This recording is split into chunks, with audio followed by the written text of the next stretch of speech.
And now we have a second pilot, equally wonderful, Zoom In on Heritage, based in Helsinki. And our presenter is Suvi Sillanpää from the Finnish Heritage Agency. Thank you, Louis. And I will share my screen.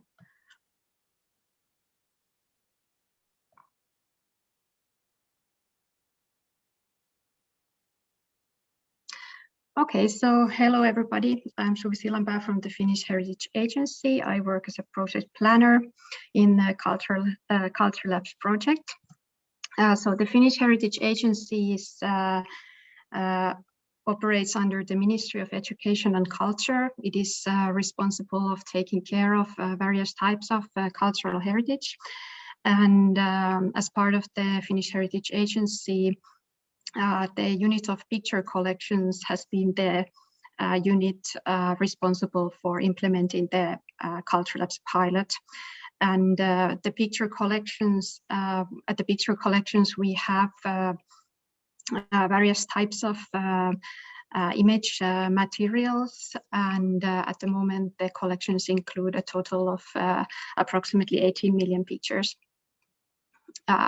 So our focus was in creating engagement through photographs and storytelling. And we tried to explore what kind of engagement we can generate through the use of photography, and with what kind of social impact. We collaborated with two other organizations. We had two parts in our pilot, Zoom In on Heritage. The first part we conducted in collaboration with Cultura Foundation. With their help, we reached out to the Russian-speaking minority in Finland. And the second part, the other part of the pilot, we conducted with Nice Hearts, which is a women's association, reaching out to the women with the migration background. So first, I'm going to talk about the part that we conducted with the women with the migration background, or actually we ended up having a multicultural women's group, but most of the women who participated had a migration background. Most of them had originally moved to Finland from Afghanistan. And important part of this collaboration was a mediator who spoke Dari Farsi, and she facilitated the project and collaboration all through the work. So with the women's group, we started first visiting the regular meetings Nice Hearts organized for their women's group. It's part of their usual activities. We took our collections there in printed form. We had A4 sized printed photos from our collections. And we, for example, did different types of exercises using these photos and storytelling. The objective at this point was to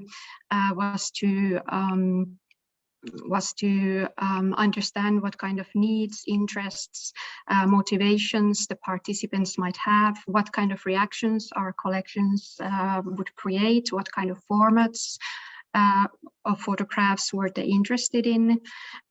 But very early we actually noticed that this method was quite successful in terms of how the photographs triggered memories, experiences, even quite personal experiences were shared even in the early workshops that we organized. And this we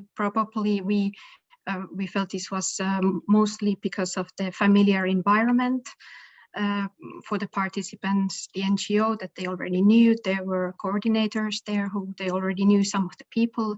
It was a safe environment.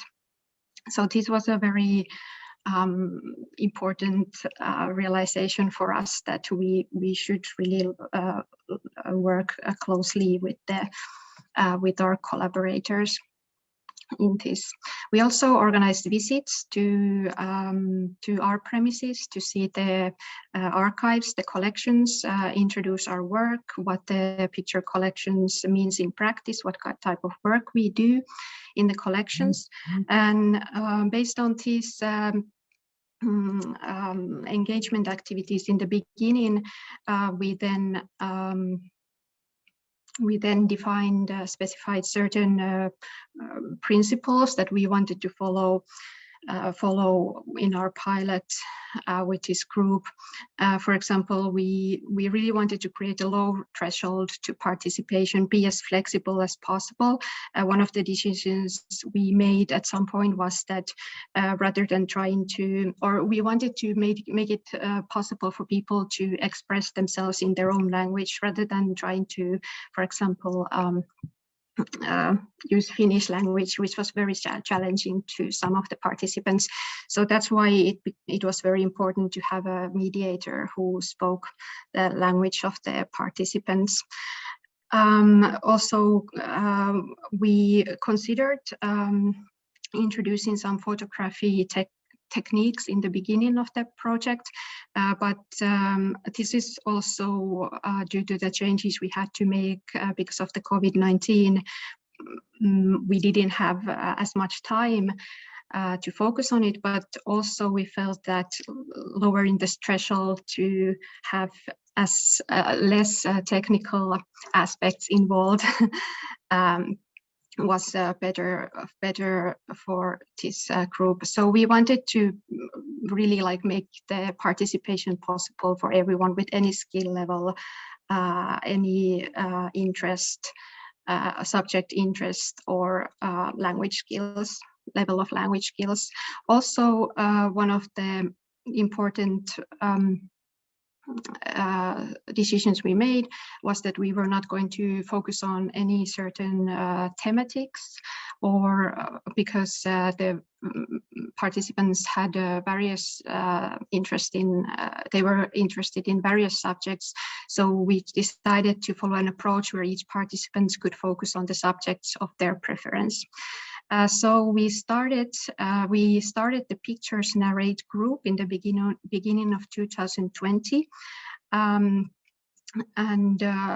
approach was for everyone to have their own file where they would collect photographs, either from our collections, from their own photographs, old or new. And in the workshops that we conducted, then this each participant would add more photographs in their own files. And in the end, based on the photographs and the associated stories, we started curating an exhibition together with the group. But unfortunately, at that point, the COVID-19 interrupted our work, or we had to stop the workshops a couple of times, and then eventually we continued the curation process on WhatsApp, and eventually that process was very successful, and all the participants were able to participate in the process through WhatsApp. Some of them also had not used WhatsApp before, but in the long process that we have, they learned how to use it. So in the end of this project, we had an exhibition at the shopping center, Dixie, and at a place called Vantaa Info, which is the information point of the municipality of Vantaa there. So some of the feedback that we got from this process, or from this group, was people really enjoyed meeting people, the social interaction. This was probably emphasized due to the COVID-19 restrictions. It became more important for people to have these kinds of possibilities. Also, one participant, for example, said that she had an empty feeling after she had said everything. It really became a safe environment for talking about all kinds of memories, also the difficult ones. and the photographs worked as a trigger to also take up issues that they felt that they usually don't maybe talk about with other people or with each other. And one of the maybe most important things were that this was like the participants felt that this was a new experience for them. They got to be part of something. They got to be involved. And this was one of the feelings that was expressed. Then in the other part of the pilot, we collaborated with the Cultura Foundation. And we especially had involved 10 Russian-speaking mediators. In this project, we had objectives such as providing opportunities to participate in cultural activities in Russian, and also to build the capacities of the Russian-speaking mediators so that in future they could take up and coordinate and manage this type of cultural projects as well.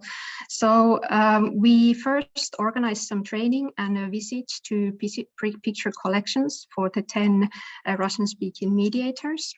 And then we continued to have 2 co-creation workshops. We used the Votify tools developed by our partner Platonic to create scenarios of participatory projects. And in the end of these co-creation workshops, we had 3 projects and 3 project groups formed by these mediators. And with the support of picture collections of the Finnish Heritage Agency and Cultura Foundation, the project groups started implementing their projects. We had to make quite a lot of changes in some of the projects due to the COVID-19. But I will not go into the details of that, because in the end the work that was done was very, very successful, and the credit for that goes to these project groups and their members. So the group number 1 created a website which invited the participants to share memories and experiences of the change in winter in Northern Europe, as well as the experiences of the beginning of the COVID-19 pandemic in the spring 2020. They could submit their stories and photographs in Russian or in Finnish. Group project number 2, On Pause, organized a participatory online event in Zoom they created an album of photographs using the material from the picture collections, and through games of observation and guessing and discussions, they journeyed through this album. They discussed subjects such as the COVID-19 lockdown, some memories from the old TV programs, and variety of subjects. And the group number 3, the Tea Party group organized online tea parties on Zoom. In these online tea parties, people actually sipped tea or coffee in the comfort of their own homes. They looked at the photographs, either shared by each other or those from the picture collections, and had conversations around food, the subject of food. Each online tea party has had a different subject, and one of the specific target groups of this project was elderly Russian-speaking persons. We felt that especially were confined to their own homes in the beginning of the pandemic. And the results of this project have been curated on the project website. And some of the feedback from this part of the project, similarly to the women's group, the social aspect, meeting friends, meeting new people was very important. Also, in addition to learning from others, also reflecting on one's own identity was one of the themes that came up. And also, again, the importance of using one's own language to communicate with was felt as a more intimate way, or making possible a more intimate way of connecting and interacting. Also, our mediators learn skills that are useful in work life, such as project planning and making websites. Our project groups actually made their websites themselves from scratch, which was a great achievement. Some of the challenges very quickly that we faced, obviously, we felt that working with multiple languages was a success in our case, but of course it also creates challenges in communication and some extra time and work in terms of translations and taking into account everybody's needs in terms of languages and translations. Online facilitation, as Abir also mentioned in her presentation, it has its own challenges, especially when communicating between people who have not met previously.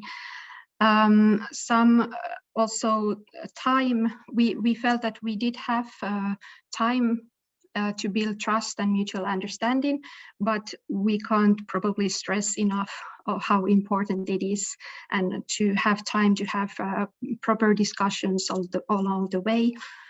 For example, then about the different roles of the different actors in the process, especially when in the collaborative process, when there are like different types of institutions and actors involved.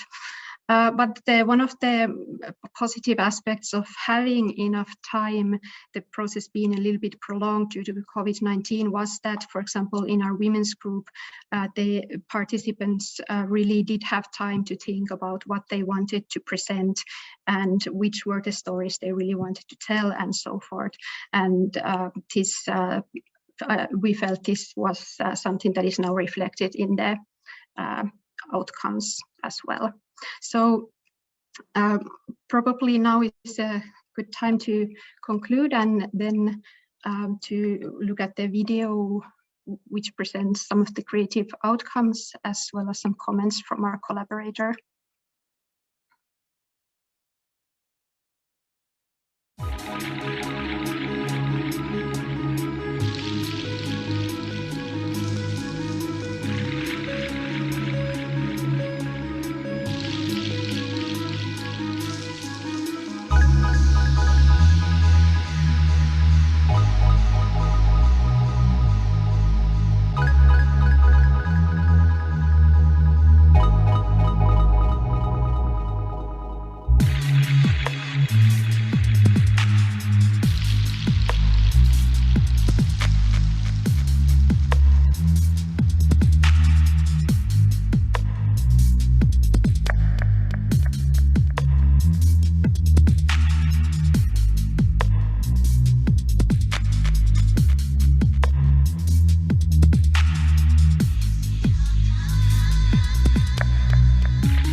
Ryhmään valittujen naisten tietoisuus omista taidoista lisääntyi ja kulttuurien välinen kuilu kaventui.